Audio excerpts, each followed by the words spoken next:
Larun batean Anaitasuna eta Lagunonaken arteko derbia jokatu zen. Baina derbia izateaz gain berebiziko partidua zen Anaitasunarentzat maila igotzeko bidean. Aurreko astean estropozu galanta jasan zuen Anaitasunak Elgoibarren, Iruna berdinduz eta puntu bakarra ekarriz. Zumaiako kordea ez zuen barkatu eta Anaitasunak lidertza galdu zuen aurreko astean, liderrarengandik 2 puntura geratuz. Derbi bat irabazteak berez duen garrantziaz gain, Anaitasunak nahita nahiez irabazi beharra zeukan iragan larun bateko derbia. Lehenengo zatia Anaitasunarena izan zen. Sarriago hurbiltzen ziren Azpeitiarren atera hainbat aukera sortuz.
Lehenengo zatiko 55. minutuan iritsi zen partiduko gol bakarra.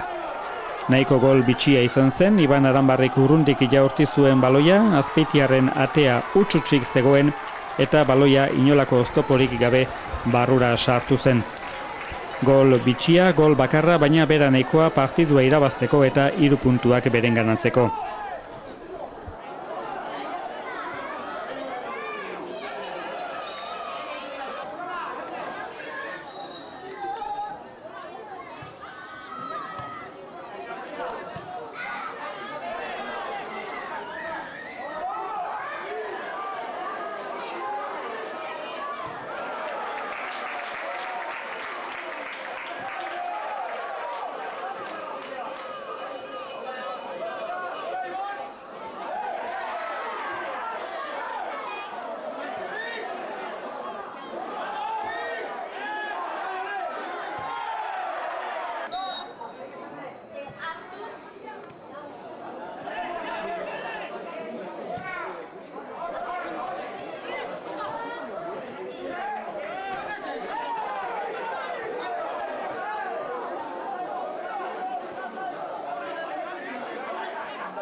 Bigarren zatian azpeitiarrak beste bizitasun batekin zelairatu ziren.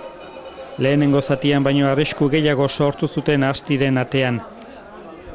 Baina anaitasuna etzen bat eta hutsekoarekin konformatzen eta bigarren golaren bila jarraitzen zuen etengabe. Bigarren zatian hainbat gol aukera eragin zituelarik. Baina markagailuan etzen aldaketarik izan eta Ibanek lehenengo zatian sartutako gola nahikoa izan zen xaputarrei irabazteko eta 3 puntu garrantzitsu eskuratzeko.